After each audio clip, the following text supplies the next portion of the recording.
doing the green screening.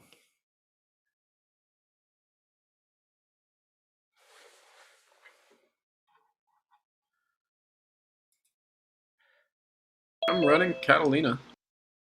Like, I think that should be good. Yeah, so you're up to date.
Good evening, everybody. My name is Sharoki Adegari. I'm a member of the faculty at the Department of Music, and I have the absolute pleasure to welcome you to this year's Best of ICAM. The ICAM program is an interdisciplinary major, and the students go through a collection of courses ranging from music, visual arts, electrical engineering, computer science, cognitive science, and many other. And the Best of ICAM is the work that the senior students have done in the past 6 months. But in fact, one could say that this is a work that they have been doing for many, many years, and we have the honor and the privilege to work with them. It's been absolutely a great experience to be with them the past 6 months, and the projects are truly fantastic, and I know you will enjoy them very much. Shlomo Dubnov, this has been the work of two different sections, and Professor Dubnov, if you have something to share with us, we can then jump into the Yes, video. good evening, everybody. And yeah, thank you. Thank you, Shark, so much for the introduction of ICAM. So this is our celebration of finishing not only a year long of, or two quarters long of the project that kind of summarizes and, culminates the whole ICAM major. So I think we'll have an incredible showcase here of a variety of skills, from creative to research to anything that combines basically what computing in the arts means. So I think without any further delay, I would like maybe to pass the baton to Jessica. Right, you'll be the one conducting the presentation, and I would like to thank also of course the students, but of course Jessica and the whole production team for putting together this this show. So thank you so much, and welcome everybody. Yeah, just to add one last thing to it, as we are watching, you're watching on YouTube. After every 4 pieces, we come back to Zoom. So we'll be able to address any questions that you may have. So please type them in the chat. We'll be monitoring those, and we'll address any discussions you would like us to have. We'll spend a few minutes after every 4 piece.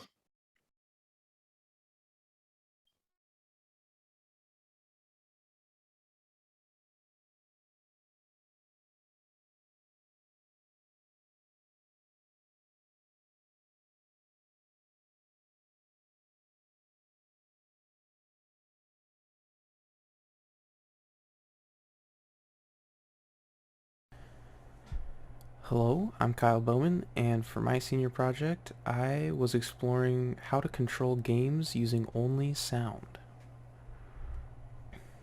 So my goals for this project were really A, to show off my programming ability, B, to try to analyze the properties of sound and see how I can map them to other actions, and therefore allow someone to use a computer program using only a microphone. And lastly, I wanted to create some sort of musical interactive experience with code, with technology, within a video game. So this experiment was really to create a game that can be played using music as an input. In order to do that, I needed to use a DSP engine to process sound, and some way to connect the DSP and game engines together using network messages. In order to do that, I designed this system where we can capture and process sound using pure data, use open sound control to send messages over the network to our game engine processing. I designed a system which took input from your microphone, processed it using pure data, looking for special events that we could map to different interactions within a game, create messages for those events that can be sent over the network, and finally create a game engine that can process those event messages and then use them within the game. So for the design of the game, I figured that I ought to start out simple and build out to something more complex. I started with looking towards games that I've already played, and one that stood out to me was Flappy Bird. In Flappy Bird, the player controls the height of the bird over time, while the game places obstacles in their way, which motivates the user to engage with the controls. In my game design, I decided to take a similar approach, but I used pitch to map the height of the player on the screen. So playing a higher pitch would allow the player to move up, and a lower pitch would allow the player to move down.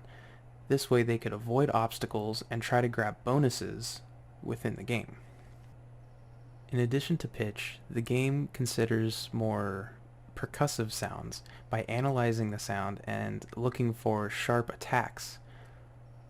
This way, the player can clap their hands or snap their fingers to launch projectiles, which will then destroy the obstacles that are in their path, allowing them more freedom to move about the game environment.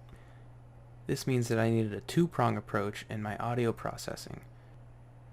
First, we need to connect to the OSC server, then we activate the microphone, and then we send the audio stream to two different processors. One will analyze pitch and send pitch messages telling the game how high or how low the player should be on the screen. And the second process will analyze the attacks and tell the game when the player wants to fire a missile. After a message is created, it is packed and sent over the network using the UDP protocol. Now that we have the rules and inputs defined for the game, we can start making the game itself. For a theme, I decided to choose sci-fi, simply because it sounded kind of cool at the time. So the name is a combination of stars and karaoke. It is Starioke. The game engine works like this. First, within processing, we need to initialize the Open Sound Control server. Then we need to initialize the game elements, things like initial positions, status indicators, and image assets. Then we activate the game loop. Within the game loop, we basically just draw all the elements and then update their status. This loops on over and over until the game ends. So here's a brief overview of the entire system. We start off with a microphone. The microphone sends that data into Pure Data. Pure Data processes the audio and then creates Open Sound Control messages and sends them over the network using the UDP protocol.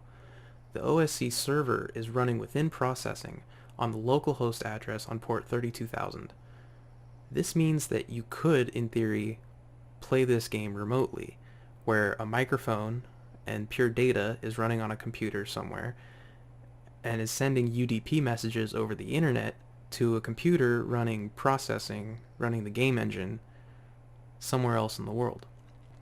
Because we're using Open Sound Control instead of sending the raw audio data, the latency would be really low, because sending text is a lot easier than sending real-time audio. I recorded a cover of myself playing When I'm Gone from the movie Pitch Perfect. That way I can demonstrate the game's musical potential. I chose this piece because it consists of two main elements used in Starioke, pitch and percussion. I recorded the session and mixed it within Ableton.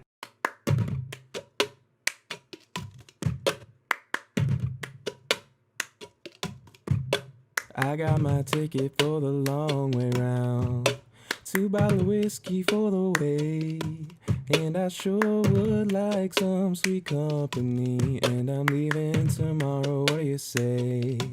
When I'm gone, when I'm gone. You're gonna miss me when I'm gone. You're gonna miss me by my hair. You're gonna miss me everywhere. Oh, you're gonna miss me when I'm gone. I got my ticket for the long way round. One with the prettiest of views. It's got mountains, it's got rivers, it's got sights to give you shivers, but it sure would be prettier with you. When I'm gone, when I'm gone. You're gonna miss me when I'm gone. You're gonna miss me by my walk, you're gonna miss me by my talk. Oh, you're gonna miss me when I'm gone. In conclusion, I was able to build a system that functions across platforms, create a game that can be played using only sound, and designed a musical experience using code. Thank you, and I hope you enjoyed the project.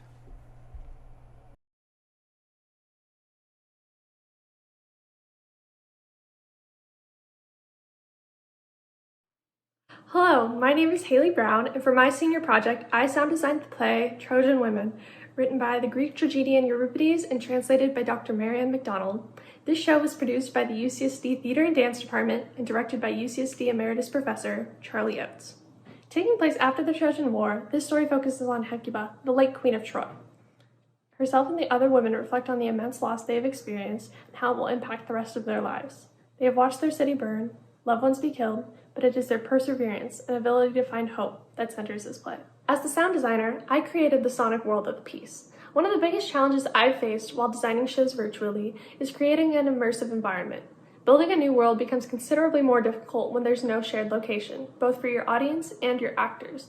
This is something that my fellow designers and I continuously questioned when creating the world of Trojan Women. Once I started working on this project, I spent many hours immersed in research. I learned about the Trojan War, Euripides' writing style, as well as spent many hours reading and rereading the play. The first conversations I had with Charlie, our director, weren't specific to sound.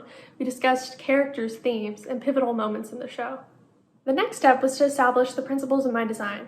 It was important to ensure that the director and I were on the same page when it came to the look and the feel of the world. I started creating short sound collages that corresponded with characters and moments in the show, which opened up a dialogue between Charlie and myself. The sound design for the show utilized both naturalistic and synthesized elements. One signifier of Euripides' work is his use of long and elegant monologues. These moments we get to deep dive into the characters' minds and their personalities shine through. I underscored these with a drone that would mirror what the characters were feeling at the moment. As the characters were then brought back to the harsh realities of their situation, the soundscape would violently shift back to the naturalistic elements, a reminder that the Greek gods had not favored the Trojans. I'm now going to play a piece for you that encapsulates some of the ideas of my design.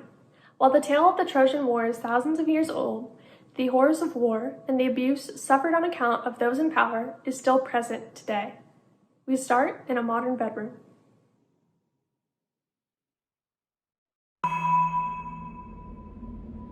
There is a version of Trojan women happening everywhere. Not just Syria, Myanmar, Armenia, or El Salvador. Everywhere. Here. This is what started the war.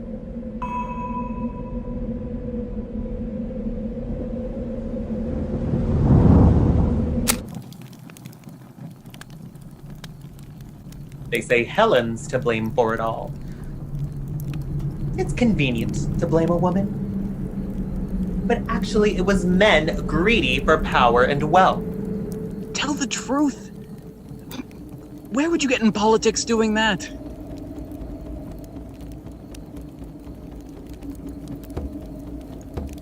Helen was just an excuse. In death, there is nothing. Bomb the bitch. In life, there is hope. Stop that whore. There's no limit to my suffering. Your child, Alexina, is dead. One wave crashes, another follows. Bomb the bitch! Stop that whore! Hope has fled. Bomb the bitch! Forgive me. Stop that whore!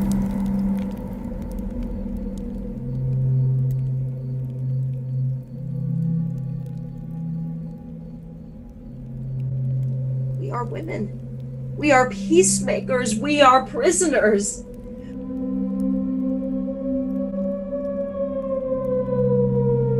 In death, there is nothing. In life, there is hope.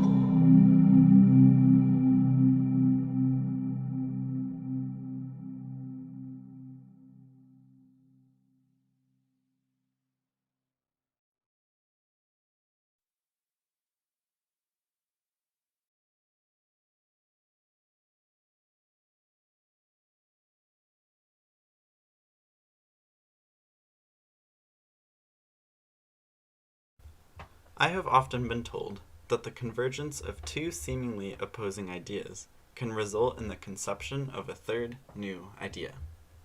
However, perhaps the creation of new ideas are not based upon complete reconciliation, but within the spaces that are formed by the rhythmic interplay of these forces over time. The automaton project is the result of a curious dance between the frequently inharmonious forces of logic and emotion. Deriving its logical structure from the study of systems and its emotional flow from the concept of minimalism, automaton has arrived at a point in which it raises new questions about the ways in which humans interact with systems and processes. By taking on the form of a gesture-based interactive website, the project allows for the exploration of logical structures through the emotionally driven lens of audiovisual feedback. The structure of the piece is built around a specific system known as cellular automata, which is characterized by a grid of cells, each containing a neighborhood and a potential state. A numeric rule governs the creation of new generations of the entire grid based upon the specific qualities of each cell. A collection of these systems are organized into one cohesive program, which then maps cell states to specific musical and visual qualities and ultimately performs a unique experience based upon AI recognition of gesture commands by the program user. Although automaton is one of various possible entry points for this kind of interaction, it exists in a newly forming space which questions the very ways in which we create and interact.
I grew up in LA, and I think that tells you a lot. Just sort of the amount of culture and influences around you really can give a really big artistic impression. For me, I spent a lot of time in the marching band, jazz band in my high school, just, competing, doing it for the sake of music. And that's really what got me into it, I'd say. Branching off from that, doing my own thing, starting with just, GarageBand for iOS on my phone. I think that's what really got me started. Learning about people like Steve Lacy, who composed a lot of stuff, won a Grammy, and still just using his phone. That's what really got me into starting to believe in myself a little bit more and getting me to where I am right now. For me, this album, really, it's about finding my artistic voice and what it means to really write, compose, sing, collaborate, produce, master all these different tracks, because that really takes a lot of connection with yourself, I feel, to make it so that it all makes sense really at the end. And throughout the process, I really didn't know what was going to make sense, but I think looking back on it, that whole process is really what this EP symbolizes for me. My entire process of discovering a feeling, a mood, a sound. First you draw Vital, which I think is one of my more rhythmic pieces. It features a lot of cadences on it, really strict rhythms. The song's really just about really being confident in yourself and what you want to do and purposeful in a specific moment in time. I make a choice and then it's final. Make a killing like it's porn. I know I'm ready and that's what's vital. For the next track, Villalobos, and this one really what I wanted to set out with is just create this really big ambient, like orchestral feeling. Just a bunch of delay and reverb on a lot of these things. And there's some play between sort of like these natural sounding strings and then these more synthetic sounding ones. And in terms of the storyline of this one's really about chance and fate, sort of where you lie in society, how that impacts your position, whether you wish you were somewhere else, and how much better it could be, or if it really would just be the same. And that's really what that song's about. Get what you get, no certainty, so learn to be hopelessly infatuated with currency or some other form of novelty. Just know we're living mortally, and this is coming truthfully, no room for any empathy. For the third track, Clear Skies Part 2, this one's actually a pretty interesting process. Started out with the sample, one of the artists I collaborated with sent to me. Ended up turning into a whole song for her, and out of that spawned this really cool sample that I used on this track. And that sample is it really demonstrates sort of like this past time that I'm reflecting on in all of my vocals. You can really tell there's a lack of closure over an incident that happened that never really let me recover, because I never really let it go, and it calcified over time. And that's sort of what you're hearing throughout the song, just a fight between me fighting the past within the present. I never saw past my regrets to see a home and not another threat. What could have been most fortunate? So the last song, this is one that really gets me my most vulnerable, I think. Just writing this song was a hard process of reflecting on a person in my life that I had to let go, but not with any sort of spite or anger, really just sadness, because this person who contributed so much to my life at a point, I had to leave behind, and I would never forget them or take for granted what they've done, but it's something that I just had to let go.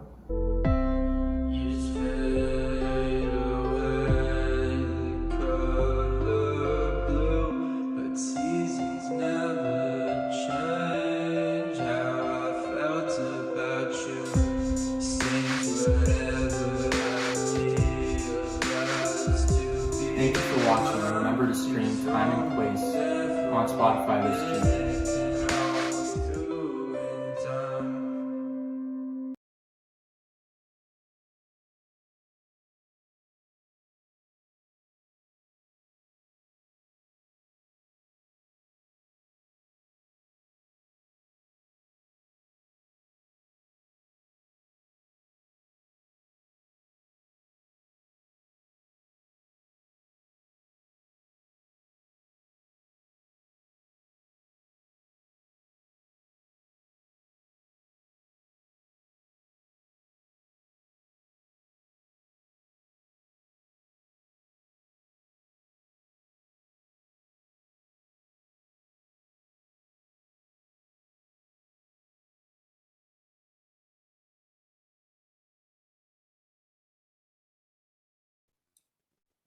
Thank you for all those. We didn't have many questions on the chat, but if you have any questions here among ourselves, please go ahead and ask.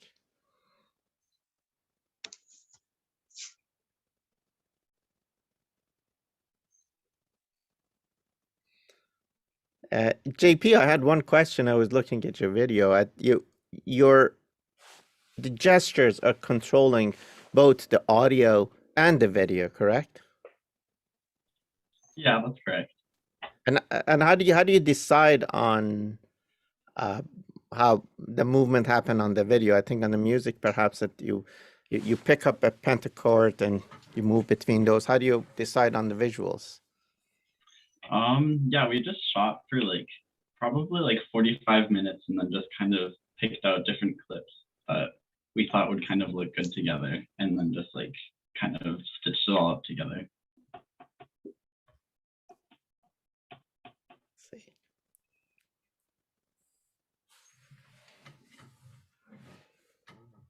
Mm-hmm. Any other questions for the group?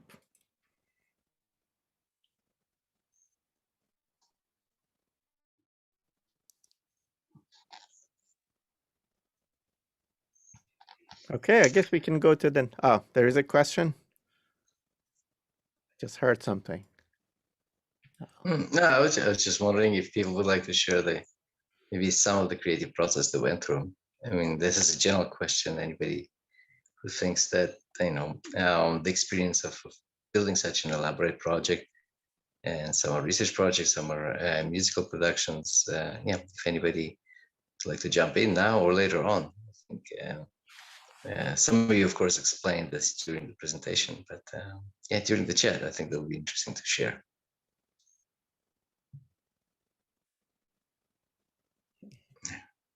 I guess we're a little Zoom shy, perhaps. This is the pandemic effect. And one question I had, Omar, is your music available on streaming services right now? So that was the plan, but I still have to tweak some things still. I can put in my Spotify link, I'm pretty sure, but it's not up yet. I see. Yeah, I guess we can searching with your name. We should be fine. We should be able to find it. Hailey, there's a question for you from Bobby. Could you share the types of sounds you used for your score? I hear wind. What else was in there?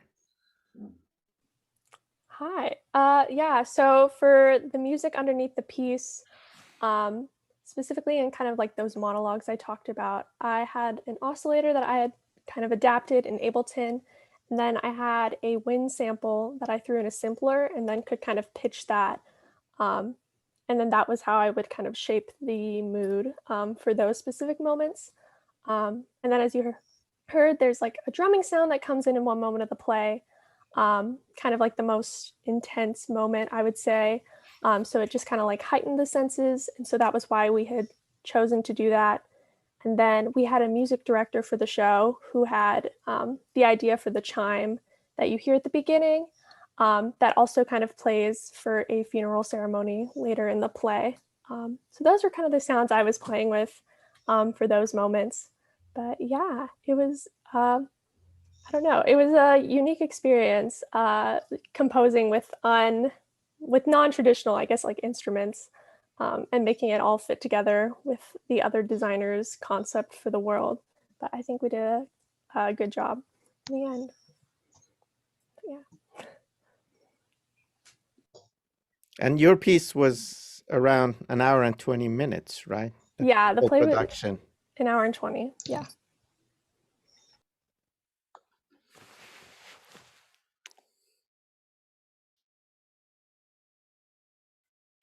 Okay, great. Yes, please.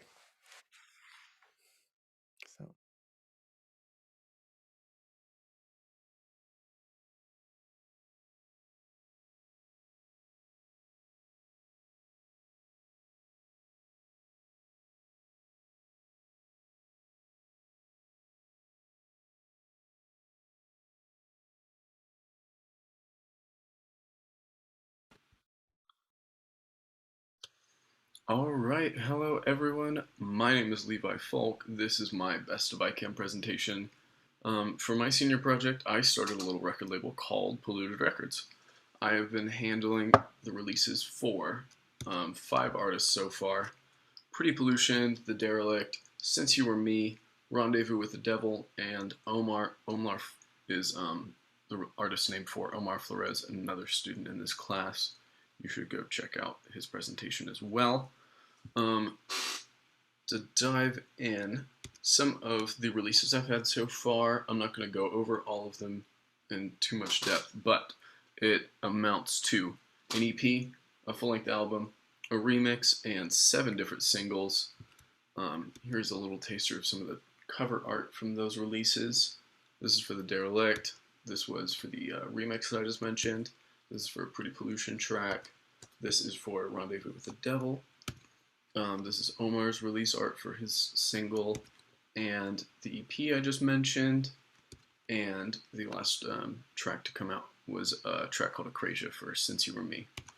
In addition to those releases, which I want to point out, with the exception of Omar's track, all of it was exclusively composed, mixed, produced, what have you, by me. So it was kind of a big undertaking. In addition to all of the record label stuff, I've also been writing and producing all of this music myself. The other thing I wanted to point out is I performed in Eduardo Ontiveros' senior project, which was the Back to Reality live stream, which was a pre-recorded live stream that we just aired a couple days ago as of us watching this on Tuesday, with Rendezvous with the Devil, in addition to Braulio, another student in this class as well. So, some of my upcoming work, a new artist called The Second Time This Week, a remix of the Omar song that I just mentioned.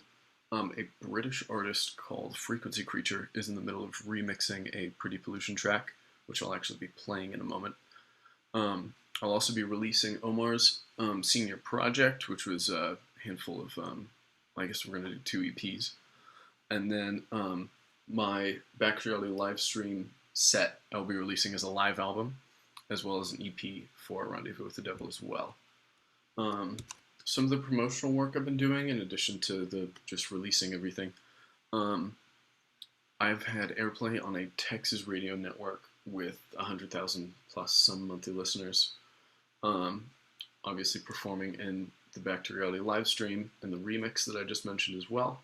And I have an upcoming interview with an indie zine called Today's After Party that I'm very excited about. So, the part where you listen to my music, I'm going to play an extended clip from a Pretty Pollution song, and then also show a bit from Eddie's live stream. I've never seen such blood get glinted from my eyes. Not just a slap on the wrist, sure as hell not innocent. But this seems a little overmuch, driven mad by slightest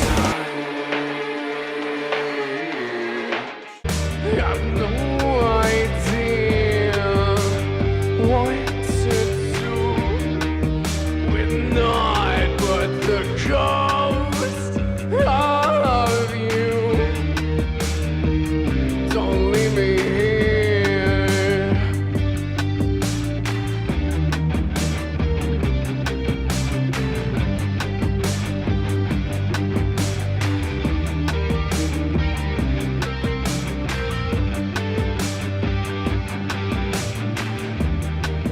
I cut 2 holes to see through sheets that still smell like you're so near. Alright, that'll do it for me. Thank you so much for tuning in, everyone. Please go watch everyone else's performance. And thank you so much.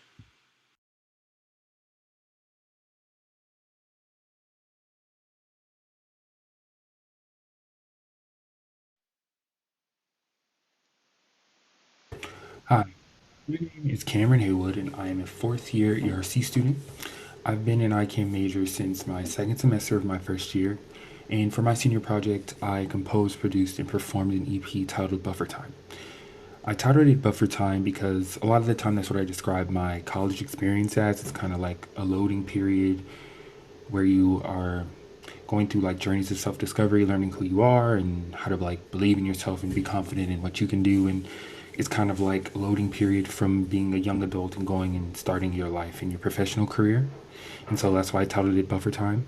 And this first song that I'm going to show is called Calypso. So I produced this song like early 2021, and I wrote it. I went to the beach one day to watch the sunset, and I decided to dedicate the song to the ocean because I love to swim, and I learned to surf like back in fall of last year. And so yeah, that's like the inspiration behind this song, and it's like really fun and like lighthearted and laid back. So I hope you enjoy it.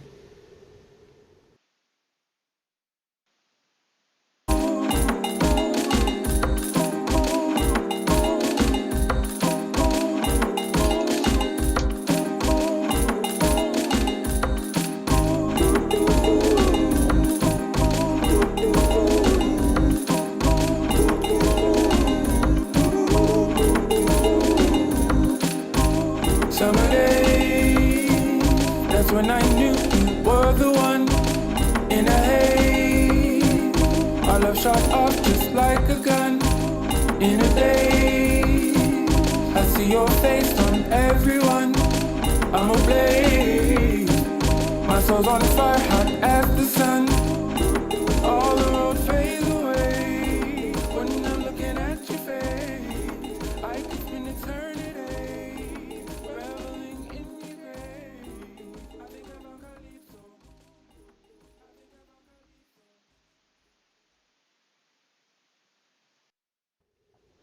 The next song that I'm going to show is called Medieval. So it actually started as a loop that I found online. And when I heard it, it like immediately reminded me of this venue in LA called Medieval Times, where basically people dress up in armor and like they fight in this pit and you eat like roasted chicken, and it's like a whole experience. So it's like it's an instrumental dance track, no lyrics. And yeah, I made it, and it was inspired by medieval times, and I really love like medieval times films and fight scenes. So yeah, that's the inspiration behind this. So here it is.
The last song that I'm going to be showing you all today is a song called Remember. And I wrote this song like in the original set of songs that I wrote for this EP. I wrote maybe like 24 songs before I got to the ones that I really liked. And this one almost didn't make the EP, but I was singing it to myself one week, like back in March. And I was kind of like, why wouldn't I put this? Why wouldn't I put this song on here? It's one of my favorite songs that I've written, and it's a lot heavier than the other songs that I've showed today, but it's a really good one. So I hope you enjoy it.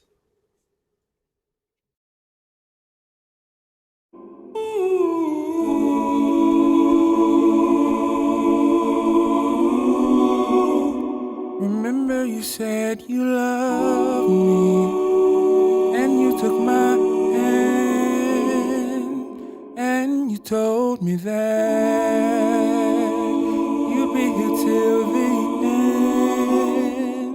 I was your one and only, like Robin and Mary Ann. And I know it's my fault that you found another man, but I hope you think about me and know that I understand that what we had was true love, and I'll never feel it again.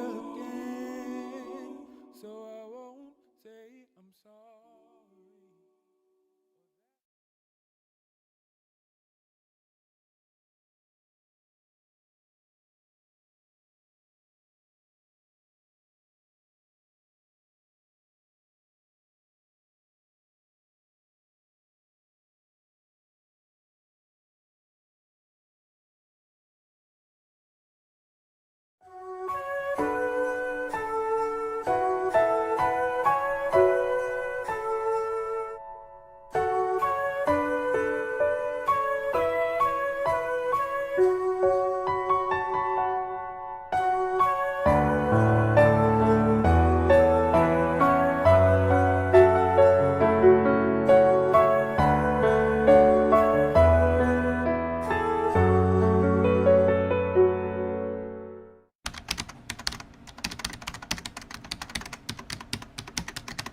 First of all, the three instruments are called the Eikam, the Sogum, and the Tanto. These photos are actually taken by myself, by the way. All of them are Korean traditional wood instruments, and actually they are quite widely played in South Korea. Almost all of the elementary school students learn how to play the Sogum or the Tanto. I also learned how to play Tanso when I went to elementary school in South Korea. However, I found that there were no Daegum, Sogum, Tanso virtual instruments on the market.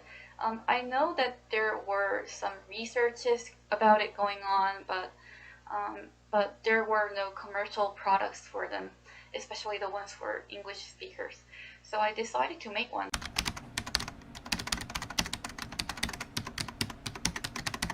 This is the Daegum virtual instrument.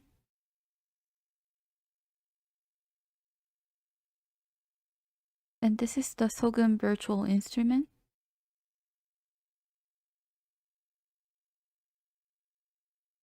And this is the Danso virtual instrument.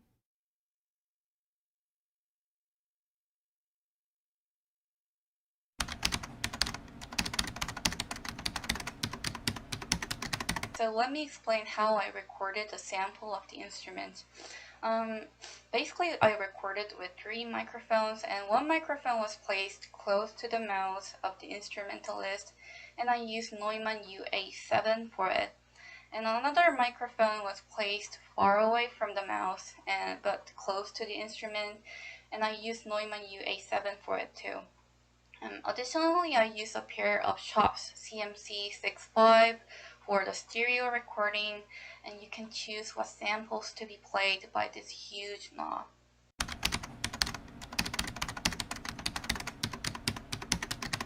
You need to have a contact or contact player for using the instrument. You can download contact player for free in Native Instrument website. This instrument supports 7 articulations that are actually played by the Daegum, the Sogum, and the Danso players. These include basic articulation, staccato, trio, big tremolo, light tremolo, quarter minor fall, quarter minor rise.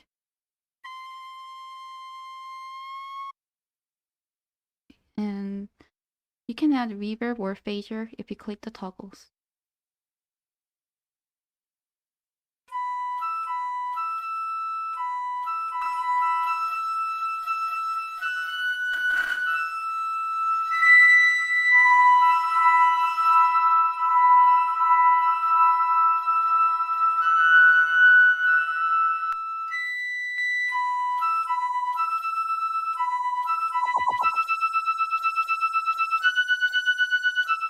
Finally, I will turn on the track that was made with the Eikam virtual instrument. When turning on this track, I will show the website that I made for the publication. Looking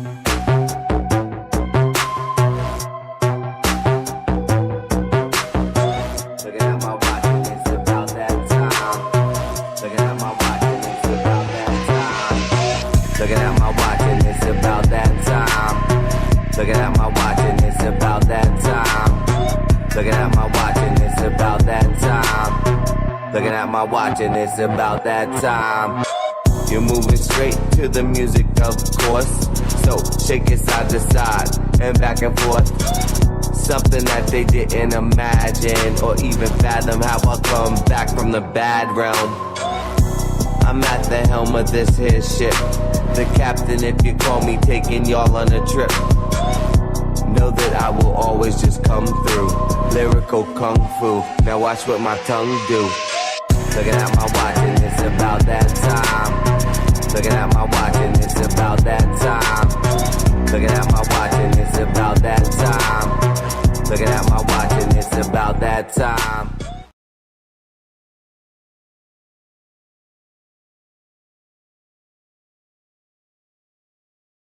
Hello guys, my name is Jing Lang. Today I'm presenting to you my senior project, which is a sort of combination of research, project, and tutorials regarding the topic of sounds and game.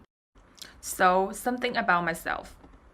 I have double major in cognitive science and ICAM music. I'm graduating this quarter, and currently I'm working in a game industry, and that's why I chose this topic for my senior project.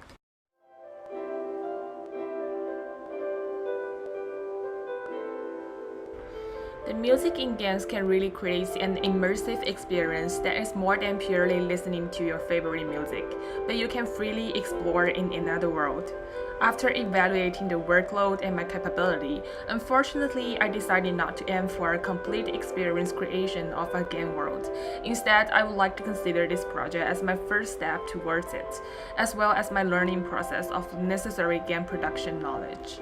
So what's my project? Let's get into it. This is an individual project. I make all the sound sources by myself, but use the open source Unity project and called Face.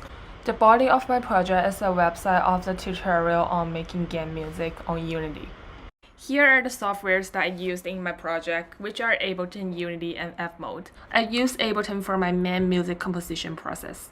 I also directly use Ableton to record some sound samples for the character's footstep. Unity is a commercially used engine that allows multiple ways of modeling, rendering, scene design, and system integration, and etc.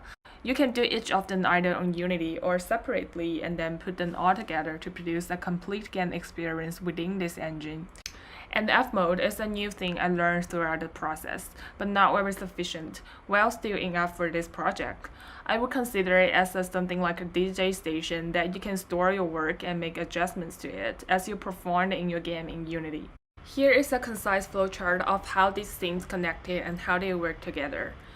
Here is a brief view of the flow if you do not use F-Mode.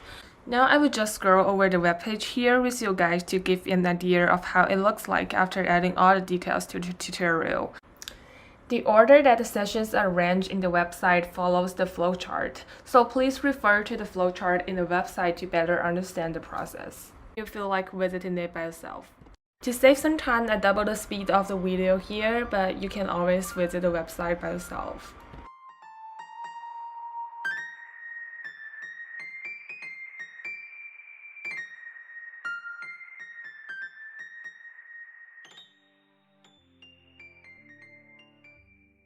Finally, let me show you the game demo example.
Unfortunately, I was unable to demonstrate the whole experience in this presentation because of the time limits, but feel free to visit my website to see the tutorial and try to make a game music by yourself, or download the game examples by scanning the QR code to try it by yourself.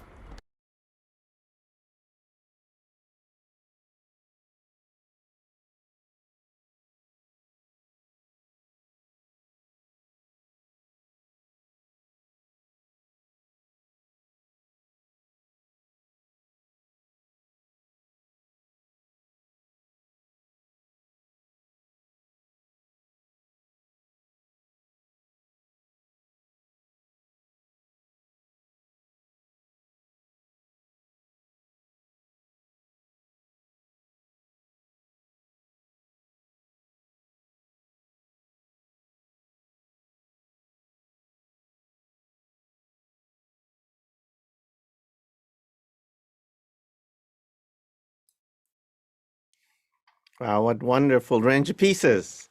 Really amazing. Questions. I know everybody was asking, how can we get these? Maybe every one of you should repeat your website, the name of the website, or ways to either get to your pieces or get what you've created.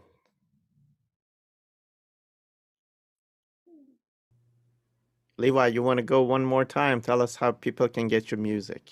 Yep, I am pulling up a Spotify link right now, and I'll drop it in the YouTube chat in just a second.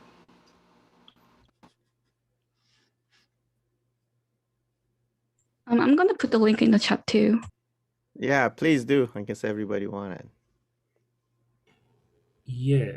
Also for the presentation that just the immersive game, I didn't get the QR code before it went off the screen. So I don't know if Jing, if there's you a could, link for that or not. Yeah, I think Jing, could you put the link in the chat, but just letting everybody know that these videos will be available on the music website, so you could also go back and visit them if you don't find them now. But I'm hoping that we're going to get those links right now in the YouTube chat.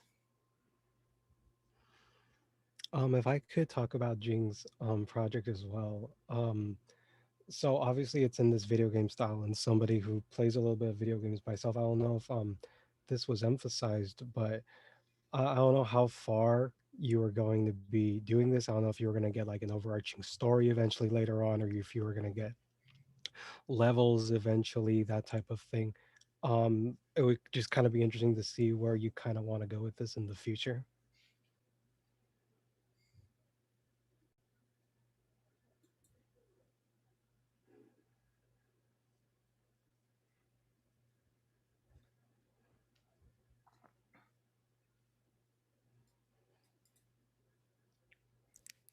Maybe Jing can hear us, or no, she did.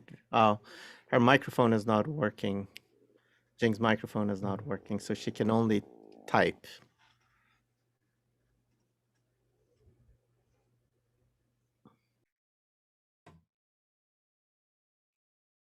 Any other questions? Cameron, please let us know how we can get your music as well. Fantastic, beautiful voice music. I'm actually wondering how you usually come up with pieces. What are your inspirations, even though you explained a little bit, but musically you go really amazing places. Oh, thank you.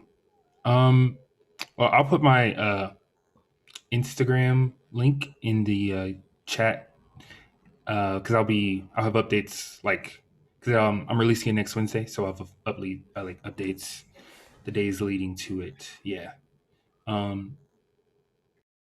As far as inspirations, I don't know.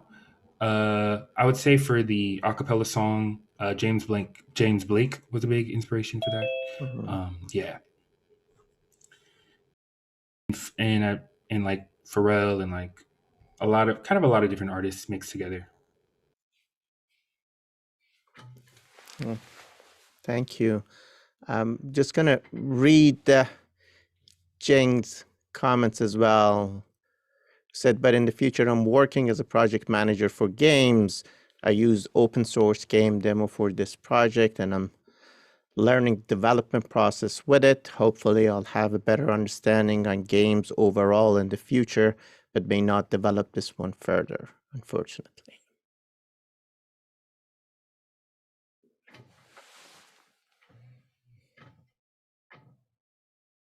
Any other?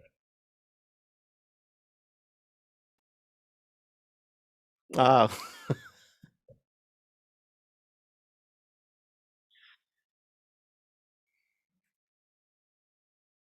Mhm. Take it away, Jessica.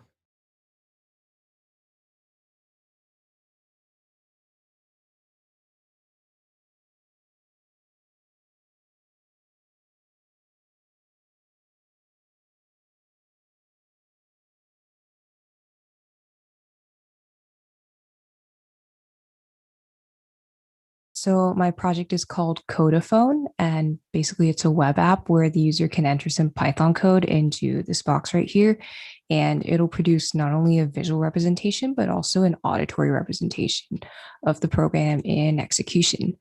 So I wrote a little bit about my project here, but basically the gist of it is that it's kind of fascinating to me that we can represent programs in all different types of ways, but almost all these models rely on a visual element. So I felt like it would be really interesting to use sound to represent the execution of the program. So the goal is that when you can hear the sounds as well as seeing the visual elements as the program runs, the auditory stimuli will kind of enhance the overall sensory experience and reinforce the concepts that you would be able to learn through understanding the program. And I don't know if the sounds actually do add anything in this way, since that's kind of hard to measure. But even if not, it's still kind of cool to have an auditory representation of a program, since, as far as I know, nobody has really done that yet. So I'm going to run a simple example to show that.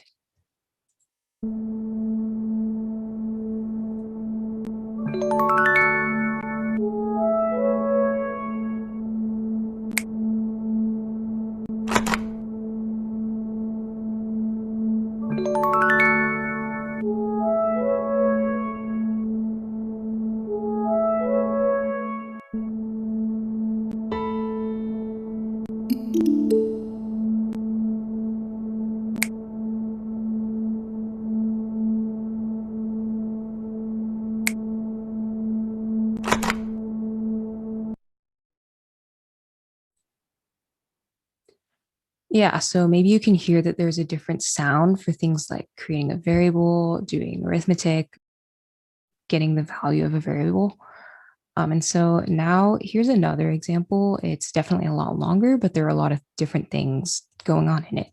So let's run that.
Cool. So a lot of the sounds that I chose were kind of arbitrary since most of these things don't really have sounds associated with them. Like, I don't know how a list on appearing on the heap is supposed to sound like, you know, but there were a few sounds that I did actually come up with logically using different musical concepts. And the one that I want to talk about is stack frames. So there's this picture here that exists to represent the different stack frames in a program over time. So I kind of tried to replicate that in my project using harmonics. So similar to how a box is added in this picture at the time that a stack frame is created and then it's removed accordingly, I added a harmonic to the overall background sound whenever there was a new stack frame and removed it when the stack frame was removed. So that was kind of my attempt to replicate this sort of picture in sound. So over time, you can hear a stack frame being added or removed. And so there are some more intricate reasons for why I think that these stack frame harmonics are actually really cool. You can read about them a little bit here if you want. But for now, that is a very quick overview of my project that I've been working on for the past 2 quarters. And if you want to check it out, you can find it here at this address. So thanks for watching and listening, and I hope that you learned something.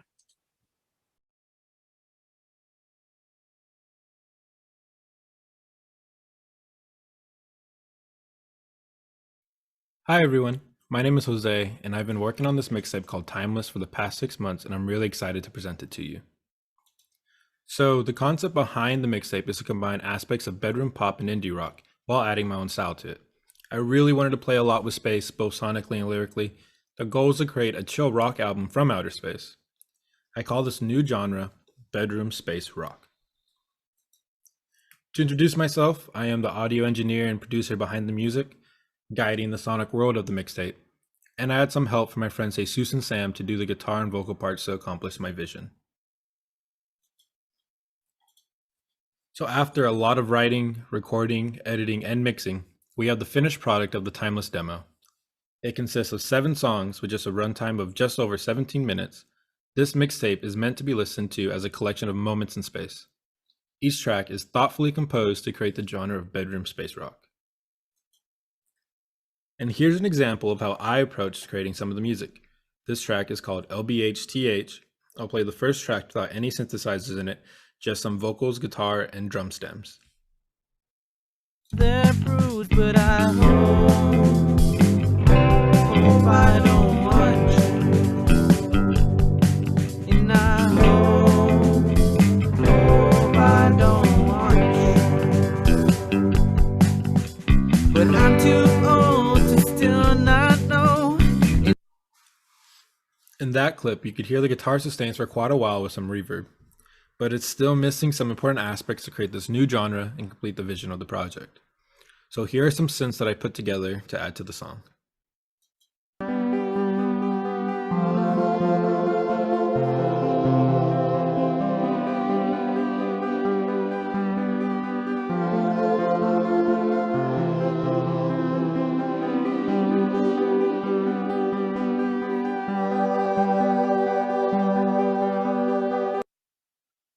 And now here's the final product with both of them together.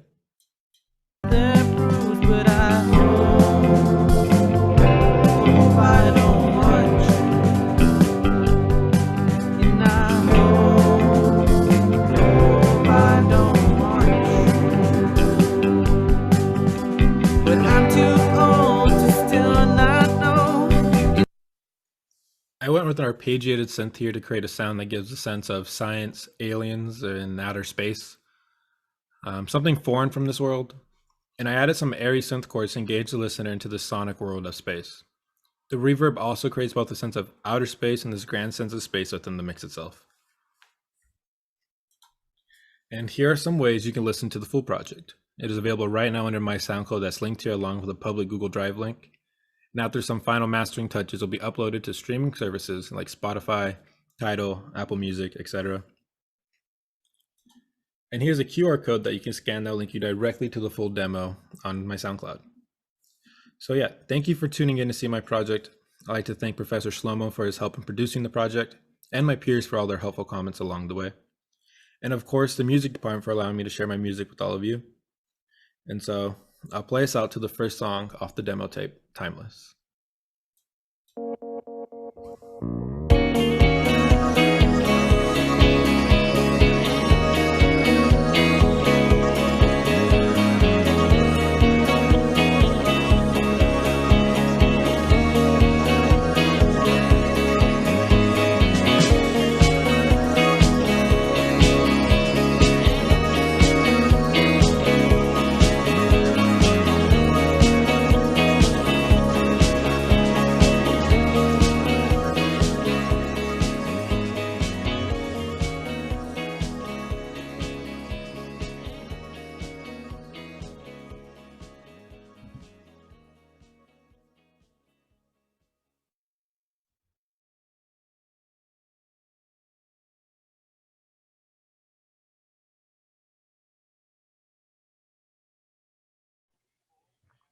Oh, right. Yes, yes, we are live. Hello, everybody. I am Eddie Ontiveros. I go by the performance name of Eddie East, and I am here to talk about Back to Reality, a concert I set up with Rendezvous with the Devil, Braulio.exe, and Christian Johnson that just also happens to be my senior project. Now, what exactly is Back to Reality? Well, back in the fall of 2020, I was in a course, excuse me, with Shrok Yadagari, who is also the senior project professor, and we were bringing out ideas of what we may possibly do for senior projects. And I was talking about how I wanted to possibly create a show where people could enter it, and hopefully people will enter it not because we are in the middle of a pandemic and we're not allowed to have audiences, but because they just want to watch it for the sake of listening to music. And my big thing was, well, if we were going to do this, how can we make it different from other live streams? And my thing is, well, when people look at concerts, sometimes they view recordings of concerts on YouTube. People who upload them, well, they do it in certain angles. And obviously, it makes sense. People can't be running around at the concert going back and forth trying to find different angles and stuff. They just record it where they are and they upload to YouTube and it's recorded on the single. So my idea was, what if we did that, but with a live concert where people had the option to view the regular concert as is, or if they liked the left angle, the right angle, or the center angle, and that's how they wanted to view the concert, why not give them that option though? So when they enter the concert, they can experience it the way they would like to, so they can have an even better experience of that concert. And that was really our premise. From there, I asked Rendezvous with the Devil, so known as Levi here in the course, and Braulio.exe, aka Braulio, to help out with this performance as well to see what we could do. And thus we started rolling with the production of Back to Reality. So in week 7, myself and Levi both embarked on a journey back to UC San Diego. For myself, it was the first time that it had happened since about a year and a half, so that was really fun. And we performed right here at Middle of Mirror. For those who do not know where that is, if you go to the biology building area and you just keep going straight, go downstairs, it's right there. Please go ahead and support them. But yeah, week 7, we had our rehearsal set up and our performances. Cameras were set up left, right, and center. And I could not thank the Middle of Mirror enough for helping us set that up for an amazing concert and amazing hospitality for that. Well, then from there, from the finish of Braulio.exe's performance, we went on to send all of our videos to Brad Perez, who was the video editor for our piece. I thank him very much for doing that and taking time out of the quarter to do that, and had him video edit 4 recordings. One, that would be a fully edited performance as if you were watching a regular live stream, and 3 other recordings that all were an hour long, and consisting of strictly just one angle, one being left, one being right, and then one being center. From there, we took the videos and put them on this little helper right here called OneStream, which allows people to stream multiple streams on multiple social media platforms. And depending on the price, they range on the max that you can do. For our sake, we went to Facebook, YouTube, Twitch, and Instagram and uploaded all of them on June 4th and 5th.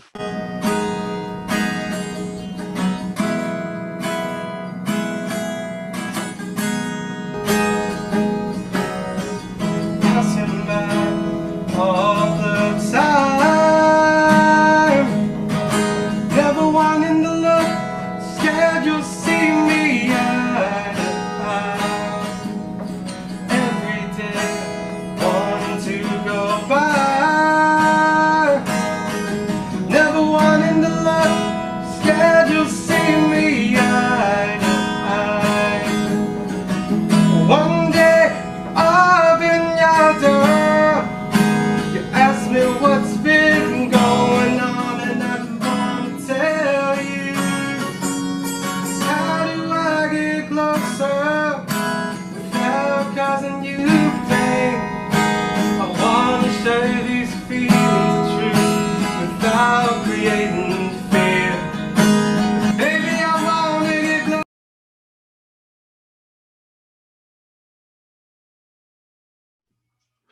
And that's going to be it for me. Thank you so much for checking out this video and being interested in it. And again, I would like to thank everybody who was a part of this project: Rendezvous with the Devil, Braulio.exe, Christian Johnson and his brand, I guess you could call it, Found Space, Brad Perez, the video editor, and Tate Smith. And I cannot wait to see how this project grows and how I use it in my future endeavors. Thank you, everybody, and I hope you have a good rest of your day, rest of your quarter, rest of your year, whenever you may be watching this.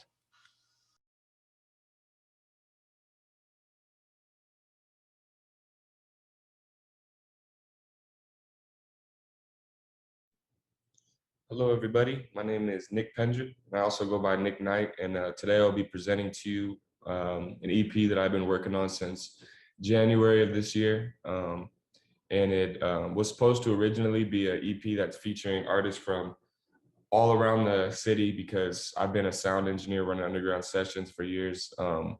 But this ended up turning out to kind of just be like an in-the-house type of EP, just due to moving circumstances and just a crazy year in COVID. And that kind of leads me to the title. Sleepless Nights is the title of my project. And that kind of just has a lot to do with just, you know what I mean, just overthinking things and staying up and being in your head. And I want to really just make it a goal of mine to really shed light on like mental illness and things like that when I'm moving forward with my career.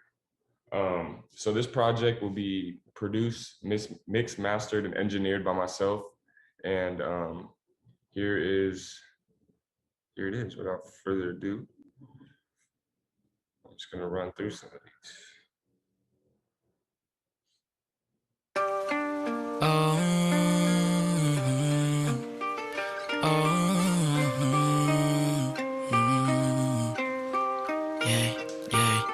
Listen, why you not on me? You've been getting distant. We don't get freaky no more. Listen, why you not on me? You've been getting distant.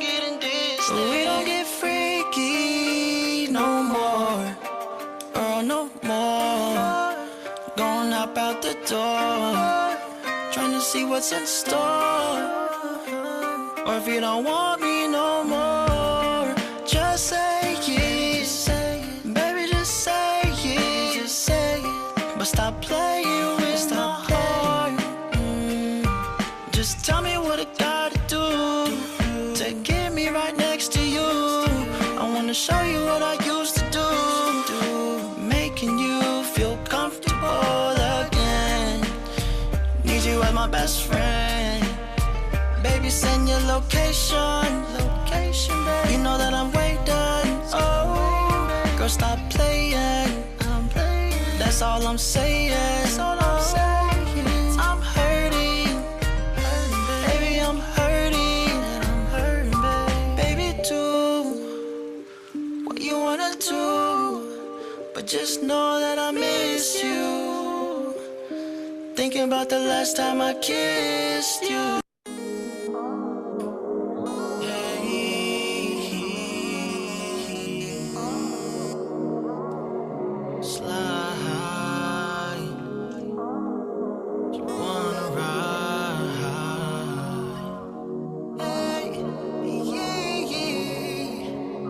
Baby, you wanna roll with me tonight? Baby, wanna come around? Said she won't slide. Baby, wanna hop up in the whip? She's feeling right. Baby, won't slide. Baby, won't slide. Shawty wanna be with a real nigga. Nigga gotta keep a finger on the trigger. I'm just spitting facts. I'ma go get it. When she come around me, I'ma deal with her. Yeah, yeah. Let me tell you a little fact. Let me tell you a little something about something she lack. Her beauty is great, but the confidence ain't there. It's crazy cause she got that bright curly hair. You have to keep that. Slick. Huh. Slime. Drilling. Dead. Blink. She wanna rock out. She wanna rock out with me. I brought my Glock out. And no, I ain't aiming for knees. Sipping too much, I might tap out. Hell nah, they don't sound like me. I'm bringing the racks out. And I'ma spend them all on me. She wanna ride with me. She wanna ride with me. Well, I cover that's not like lean. Her nigga dressed just like. Hey, I'm just looking for a best friend. Fuck all that traditional relationship shit. Shit for the birds. I just need somebody I can trust. Purple rain and orange skies, red roses in your green eyes. Can you take me to a paradise, my babe? Say it's okay that you're scared to fall in love. Say it's okay that you need more than one. Say it's okay if you change your mind. I'll be right here long as you never lie. You're doing your thing and you got your ghost. It's one life with 100 ways to go. Trust your gut, baby, trust your soul. I'm with you right the road through the highs and the lows. Because you're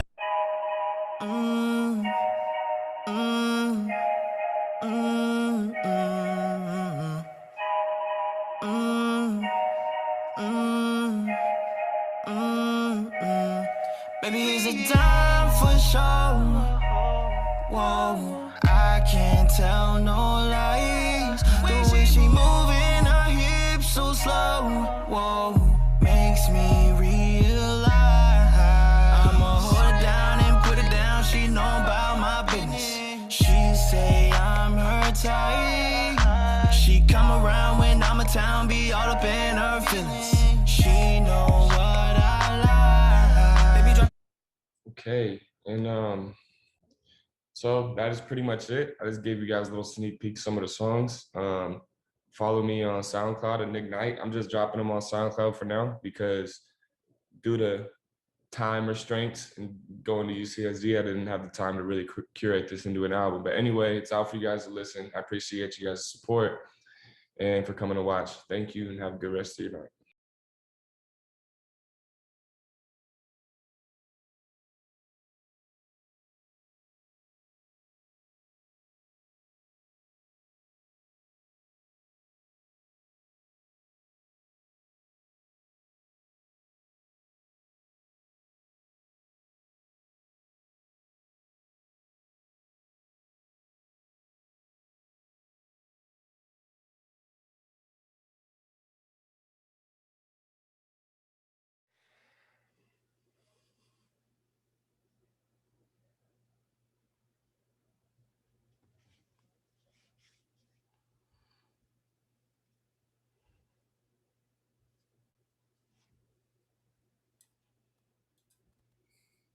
Right, wonderful.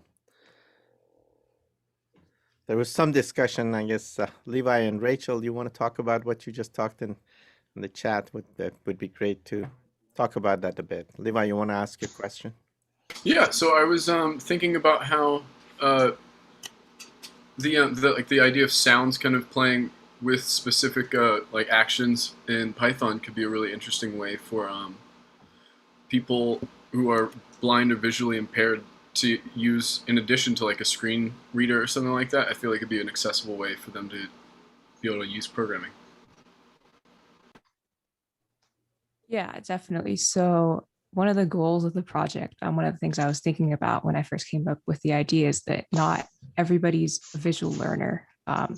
Some people like learn better in different ways, and some people are visually impaired. And because there are so many different like models for learning programming that are visual, which is great, but maybe some people would learn better with different ways, such as sound. So I thought it would be really interesting to try to make something like that.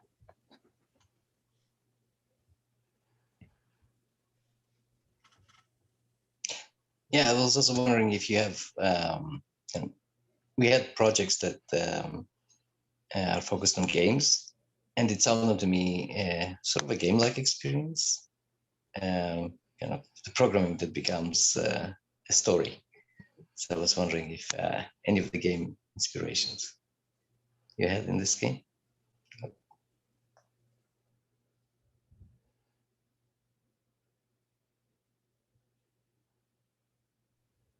Okay, yeah, sorry, I don't know what's going on with my camera, but yeah, I didn't really have a game inspiration or really any inspiration at all. A lot of these sounds, like I said in my presentation, they're kind of random sounds. So yeah, not really, I wasn't really going for a specific vibe or anything like that. It just ended up being the way that it was, just by trial and error and picking random things that sounded good.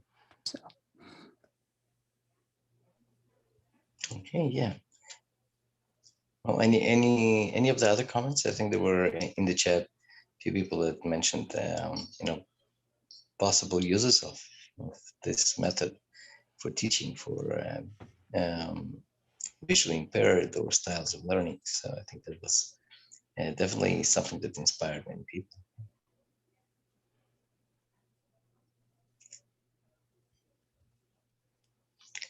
So any of the other chats or comments for the other projects? I think, yeah. There is a question in the chat for Jose that says, creating a new genre is really cool. What inspired you to work with those specific genres and sounds? Oh, yeah. So as an ICAM major, I knew that I was gonna have to take this class and make like a body of work. So my friends and I already had some ideas of like what style of music we wanted to make. But because of the pandemic, a lot of the studios we thought we were gonna have access to like fell through. Like I didn't have any access to the studios at UCSD or through my internship. And then our contact in LA also fell through, all because of the restrictions. And so we were pretty bummed about like our goals. So the whole project had to like change.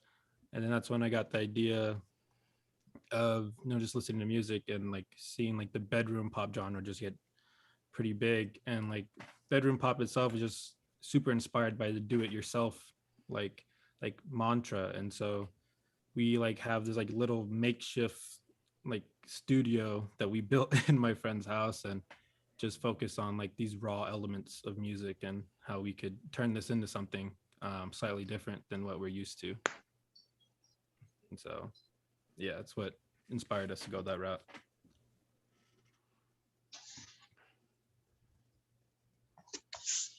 Okay. Any other comments or questions to the presenters or from this group or previous groups? Okay. Well, wonderful. I think yeah, probably ready to move on to the next group. Jessica, would you want us to move on?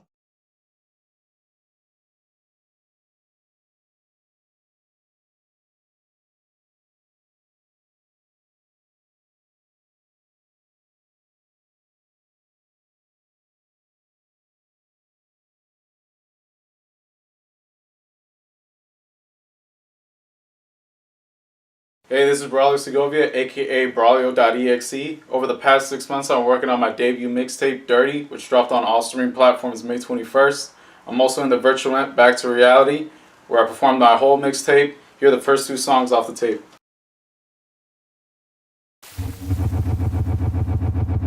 I see plenty. I believe you'll see it too.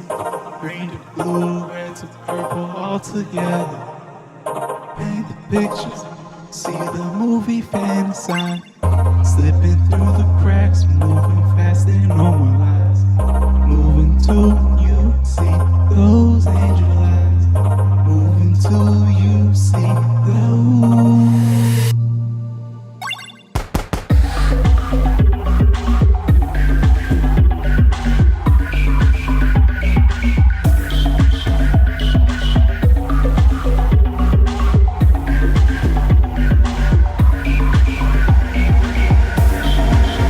You got it.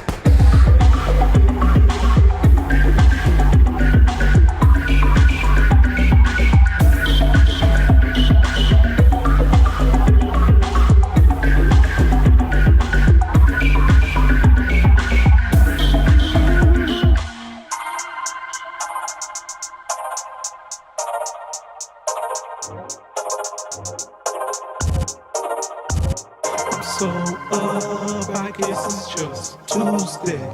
No big bucks. Guess that's okay. Oh, we got it. Oh, you got it. And we got it. New few. Now go. You go. We go. Tonight. Don't worry. I'm close. And hold you tight. It's cool. It's cool. It's cool.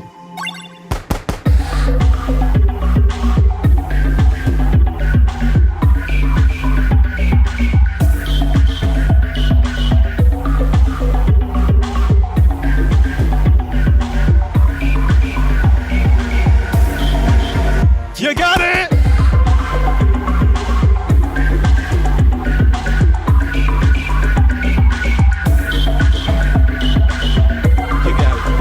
You got it. You got it. You got it. You got it. You got it. You got it. You got it. Woo! Let's fucking go.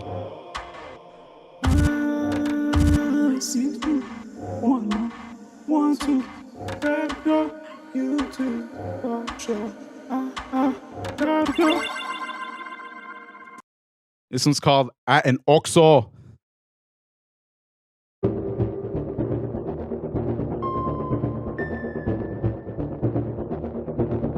Oxo is like a 7-Eleven, but in like Mexico. Could be in South America too. I don't know. I haven't been there.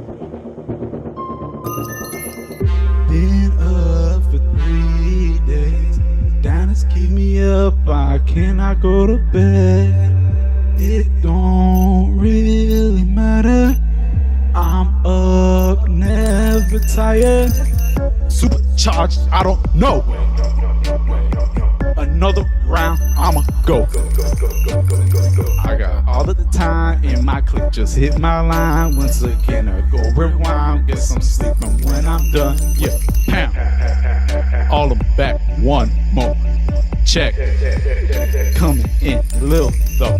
I'ma fuck up what I got. Send your pick, I got a lot. Send it up marathon. That's when hit until it's gone. Wait. Whew. Jump out the window. Stay down, I've been low. Stock high with all the essentials. Champagne was cheap, homie. Got a double decker with a deal on it. Got 2 thick shades, don't see me. Just sticking around before I ding dong ditch. So clean, just look, don't touch. Go loco for Cocoa Puffs. We'll be out, but ain't no fussing. Get back in time for Captain Crunch. Supercharged, I don't know. Woo. Another round, I'ma go. Woo. I got all of the time in my clip, just hit my line. Yes, again, I go rewind. Guess I'm sleeping when I'm motherfucking done. All of them back, one more. Check. Coming in, little low. I'ma fuck up what I got. Send your pick, I got a lot. Oh, marathon, that's one hit until it's gone. Supercharged, I don't know. Another round, I'ma go. Woo! I got all the time in my clip, just hit my line. Once again, I go rewind. Get some sleep when I'm motherfucking done. Woo! Woo! Got worked up on that. I gotta work the sweat.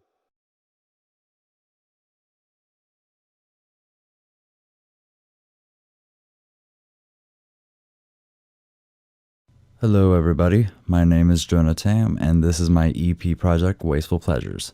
I've put a QR code here and on the next slide that links right to the project website, but other than that, let's get going. So to mention what is on the website, you'll find everything from the equipment and software I used to pictures and videos I took documenting parts of the music making. I also have the different album covers I made and all the demos I also made containing the progress for each song I made before the final result. So before I get into the actual project, I just wanted to go over my influences and where I'm coming from musically for this project. Growing up in South Carolina during the 2000s and living on the West Coast 2010 onwards, I was exposed to a variety of hip-hop and electronic artists growing up with some of my favorites, being artists like Timbaland, Rat-a-Tat, MGMT, and Outkast. They, along with my parents, had great impacts on my musical tastes, as if they showed me lots of progressive and southern rock along with some country and folk. So to get to the actual concept for this album, I originally wanted to speak on some of the feelings I've had thinking about modern life and the effects social technology has had on us individually and socially up until now. I just wanted to make something that speaks on the questions like, what is it like having to exist in the physical and digital at once? What's left of a person's identity when the screens are turned off, things like that. And I titled it Wasteful Pleasures because I wanted to put a name on the moments of time we lose when indulging in the digital instead of being in the real, like being able to only do things that are enabled only by technology. So how did this concept turn out? So as I was creating it and about halfway through, I started just having kind of these moments of anxiety and fear. I sort of took over when thinking about the end of the project and how it could affect me. I definitely believe the isolation had a great contributing factor to these thoughts because it's much different being able to go to the UCSD studio versus having to just be at home, but I still like what I ultimately ended up with. I mean, I'm still slightly disappointed that the time and environment didn't match up to allow me to have the confidence to take it all the way, but that's all right. So what did I do instead? Well, my project ended up becoming altered. So I still wanted to focus on the concept of being emotionally impacted by social technology, but I instead wanted to think about how these emotions, about the emotions themselves rather than the problems. So what did my project end up becoming? Well, I still wanted to focus on the concept of being emotionally impacted by social technology. I instead wanted to think about these emotions rather than the problems themselves. I basically had to ask myself, how can my music distract others like me from the modern feelings and issues? Thinking about these sounds and the genres I grew up with, I basically created a record that just kind of celebrates the feeling of what it would feel like not having to deal with these modern problems. So for this presentation, I decided to showcase my song Echo Traps as the main feature. Being the longest of the four I've made for the project, I really feel like it encapsulates the overall feeling of the project, both emotionally and sonically.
All right, so here I just wanted to mention the plugins that were really essential during this whole project.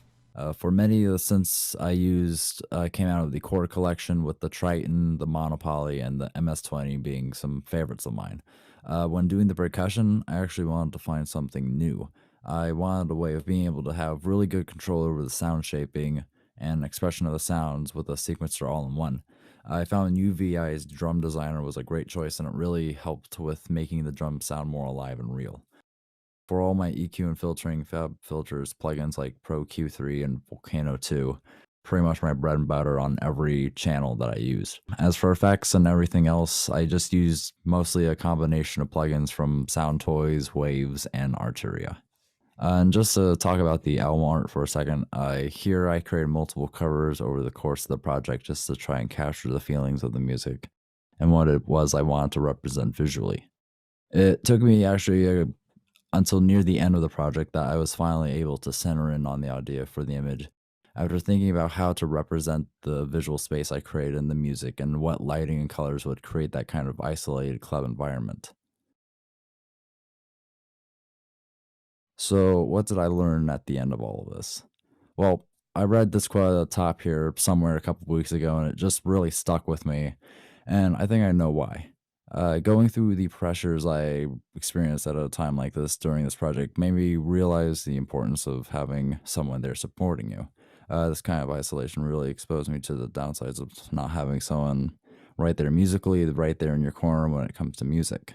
I mean, it's one thing to be able to do all this by myself, and I'm glad for the experience, but I definitely think that going forward I need to start creating music with others if I'm going to make anything meaningful.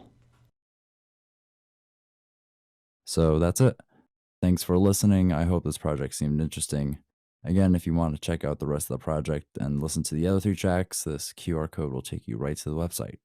Thank you.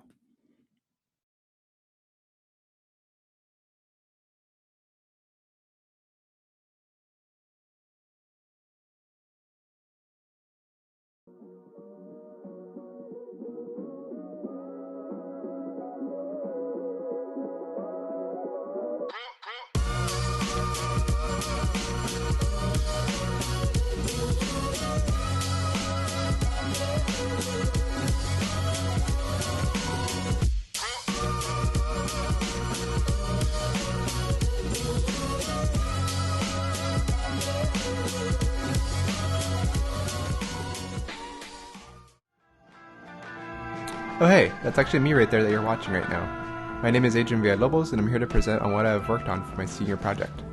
This will actually include the different processes, planning, implementation, and challenges that I came across when completing this. So before we take a look at my project, I kind of wanted to explain my background a bit more, and hopefully that will allow for some more context and more reasoning behind the different decisions I made for my project. So in regards to my final project, I actually do have a background and interest in audio engineering and also music production, and actually in the time I'm putting together this video, I do have an associate's degree in audio engineering, and I'm also currently wrapping up my bachelor's, which mainly focuses on music technology, which is pretty much the culmination of all things audio, music, sound, and technology. So now, let's start from the beginning. Okay, maybe not that far back, let's say the beginning of this year. So at the beginning of this year, I kind of decided I wanted to tackle 2 main points that I wanted to reflect onto this project. I actually decided on these with the thought that they would help benefit me and my future work endeavors. This would ultimately end up being building a stronger online presence and having material that I can show to potential clients and employers. So to achieve these simple goals, I took it upon myself to engage with some not so simple project ideas. I actually settled upon 3 key goals that would make up the bulk of my project: the creation of a personal website/portfolio, video content creation, and settling upon and being comfortable with my position as an audio engineer and music producer. Now that I've covered and handed you all this information, let's take a look at each of these individual goals a bit more in depth. So in this homepage that also doubles as my credit page is a hub that houses many of my past, current, and future projects. You can see various audio projects that I've assisted with, either in an audio engineer role or as a producer. I also included a SoundCloud with more mixing examples and personal solo projects that I have produced myself. I also included a detailed bio which includes 2 different language translations, a radio playlist that I made which I update monthly, which includes a small blog on why I chose those tracks just to kind of give more exposure to underground and indie artists, and a contact tab to easily reach me. As mentioned previously, the site would be home to different assets and projects, of which mentioned is video content. This has taken the form of a YouTube channel, but it will also be regularly updated on the previously mentioned site. To have you guys get a feel for the type of content I like to produce, here's a sketch I made for a video about entry-level gear that I released a couple weeks ago. Upgrade-itis, the wallet killer. Upgrade-itis affects those who do not take the correct precautions when informing and buying themselves pieces of audio gear. Wow! What are the symptoms of upgrade-itis? Well, Johnny, here are some helpful signs you and your friends should look out for. Irritability towards gear. Anxiousness to complete projects. Restlessness due to constant online window shopping. Cramped hands and credit card holding position. Gee whiz, what can cause upgrade-itis? Well, Johnny, studies at our lab show these possible causes. Failure to read the gear's manual and learn their gear properly.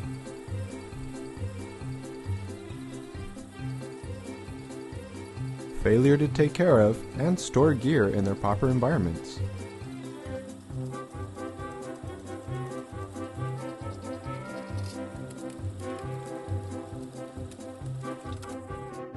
Holy moly! How can I prevent this horrible disease?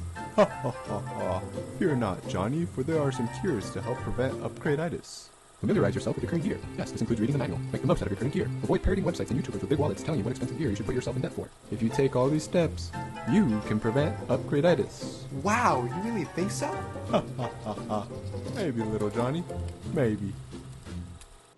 So this final goal of mine is actually not as tangible as, say, video content or a website, but it's actually something I kind of wanted to explore as more of a personal goal, to which actually this project helped me achieve.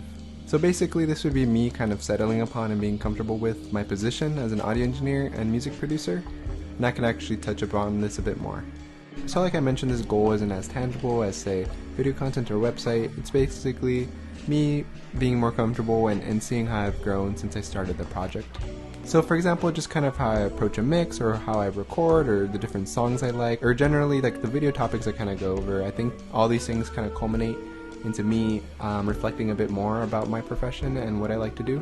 Ultimately, the other projects I've worked on, such as the video content and the website, do allow me to kind of further reflect and expand upon my skills, which in turn can actually help open up new opportunities.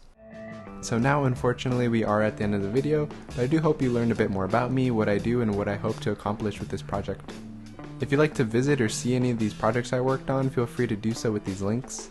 Overall, it was an amazing experience to really be able to take a step back and see how I'm able to explore these different creative methods, to not only become better in my craft, but also allow others to see how I reach these goals. So with that, I say thank you for watching.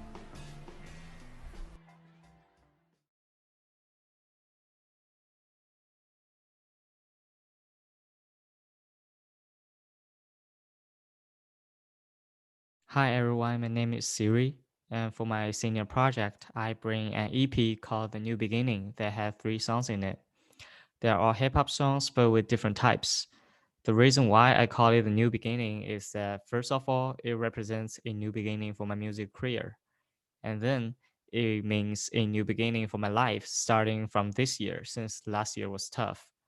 And also, I have seen some biases towards international students last year, so I would like to point them out and provide a new perspective for the listeners. That is also a new beginning for them. And all right, here's a SoundCloud page for my EP. And my first song is called Buying High, which simply means say goodbye to the tough time in 2020 and move on to 2021 with a positive attitude. And due to the time constraint, I'm not able to play the whole songs, and you can listen to them on SoundCloud page later.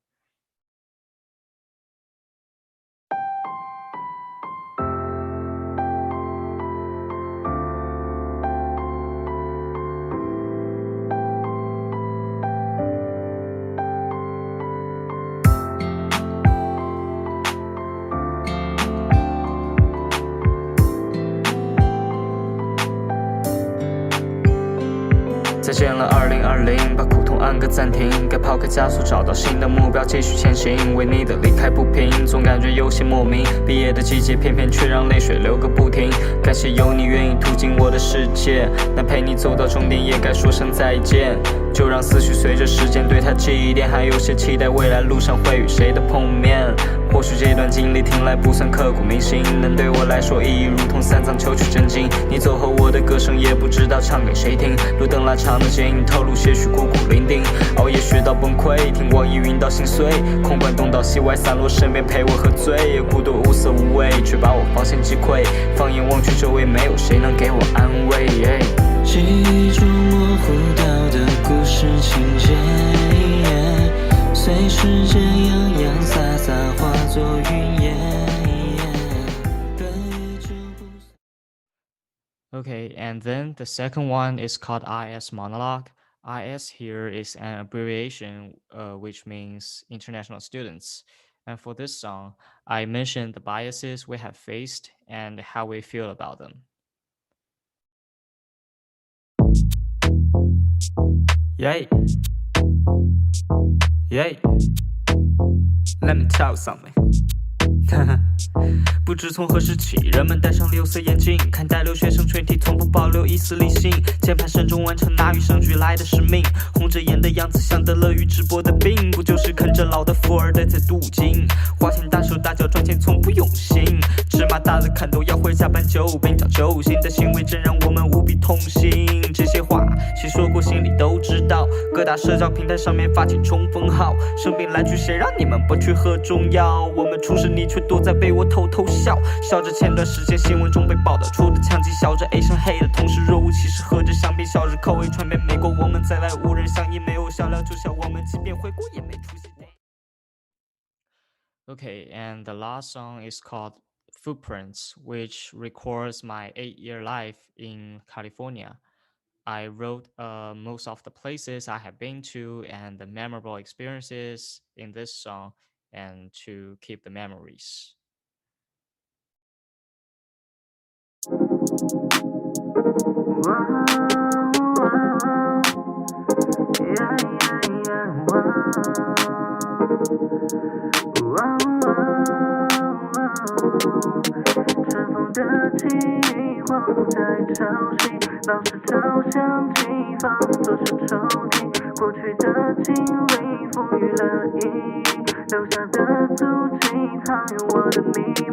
Come ride with me, oh, come ride with me, oh, come ride with me, oh, come ride with me, oh。 尘封的记忆荒芜在朝夕，老是照相机放作是抽屉，过去的经历风雨了意，留下的足迹藏有我的秘密。Come ride with me, oh, come ride with me, oh, come ride with me, oh, come ride with me, oh. So that's it, and thanks for watching and hope you enjoy them, and bye bye.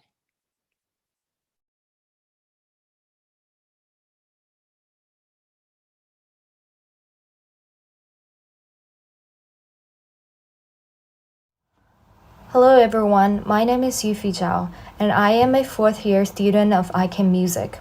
I am interested in UI UX design, and I wanted to do some research on UI sound design related to the overall user experience. I've done 2 separate parts for this research. Besides the general background studies, I made 2 short video demos of interaction sound for the Genshin Impact game, and I conducted an experiment about the effect of background music in the Flappy Bird game. I chose game as the platform because game contains much more interactive actions as well as receiving more information, so that game is one of the best representations of human-computer interaction. Here is a short video that I captured from Genshin Impact game. Right now, try to imagine the UI sound that each action should have.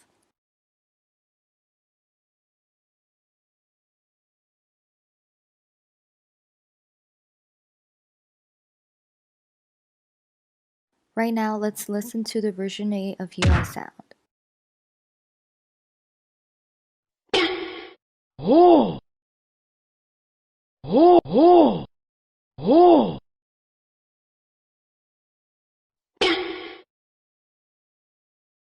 Quack.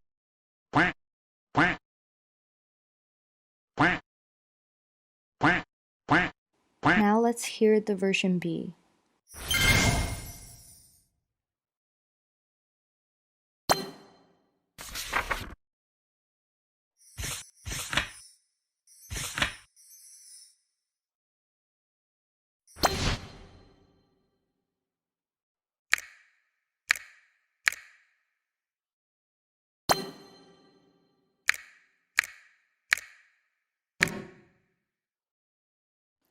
According to the demos, it is not hard to see the essential relationship between sound and human perception and cognition. Each auditory event can be perceived as a sign carrier by which information about the world is communicated. So sound design decisions are taken on the basis of how listeners perceive sounds and how the perceptual event occurs for a certain communication in the real world. On the other hand, users would expect that the sound should have a role and associate meaning with the event. So we have to make sure that the design sound match with the existing, universal, and natural environmental events for users. Besides the UI sound, I conducted a small experiment on background music and game. Flappy Bird game is used in this experiment. And this flowchart simply describes how this game works and the logistics of the background music. Now I'm going to show you my selected background music sample for this experiment.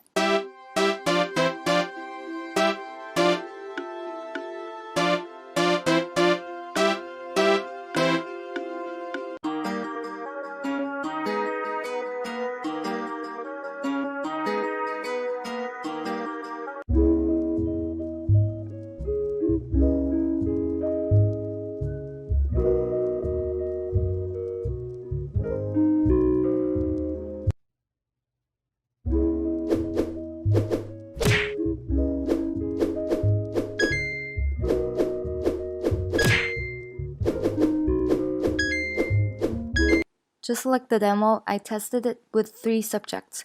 There were 3 pairs of game settings. All the codes were the same except that the selected background music was different for each Pygame file.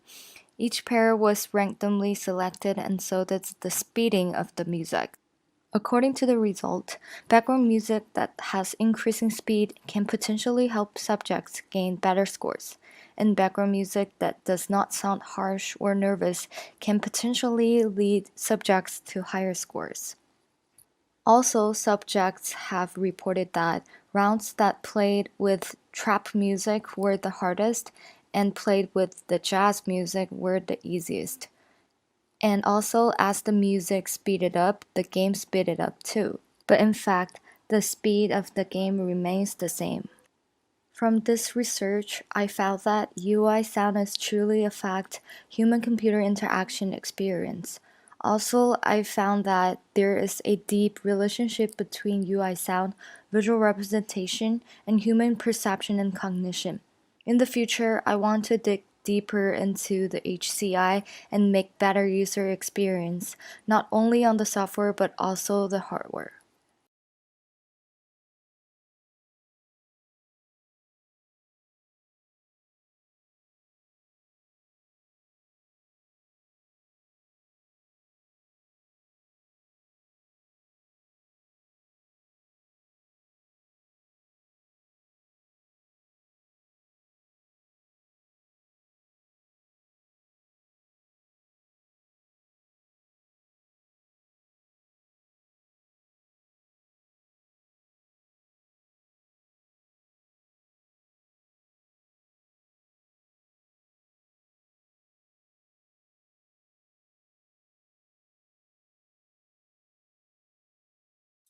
I think you're muted, Shlomo.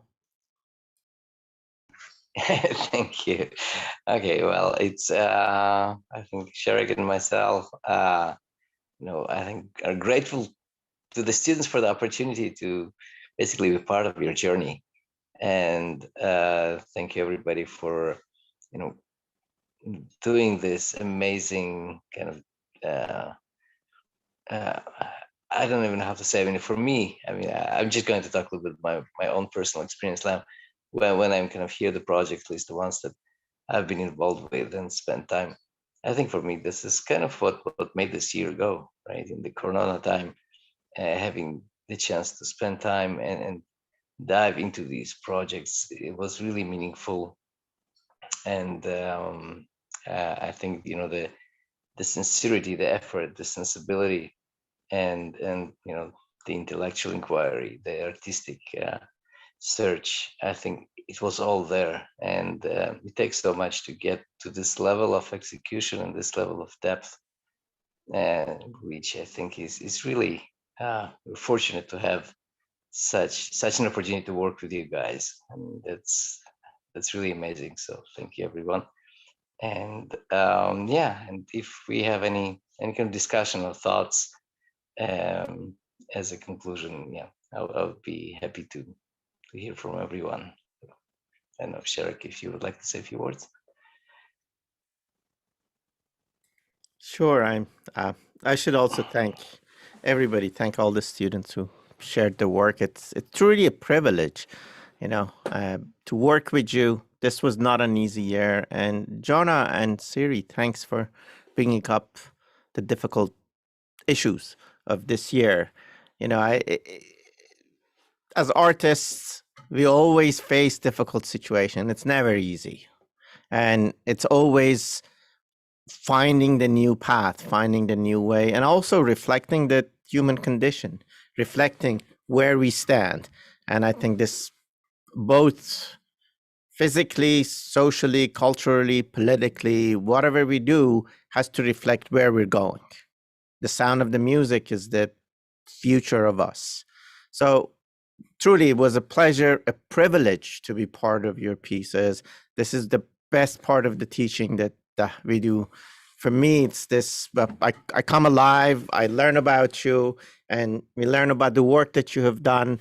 And needless to say, you guys have really fantastic future, and we hope to hear from you. We hear what you go about all your endeavors. So thanks, everybody. And also thanks to Jessica and our production team for making this process really easy for us. It was really fantastic, a great year. Yes, indeed. Thank you so much, Jessica, and the production team. Yes. Okay, anybody would like to say some final words, or? Yeah, please share with us. We didn't talk about these last pieces. A lot of interesting comments going on the chat, on the YouTube discussion. So, and we'll have a chance to revisit this recording, right, on YouTube. It will be stored. Jessica, would you like to conclude our session as the person who produced this show?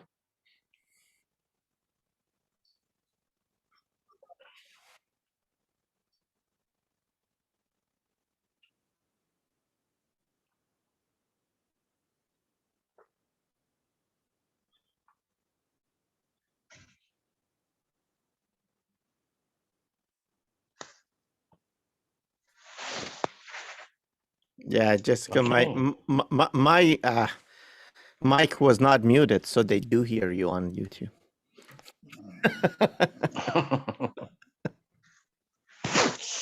Yes.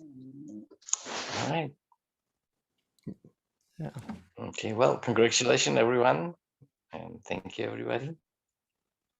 And good luck with your new careers and the future that I think is waiting for everyone, every one of you. Okay.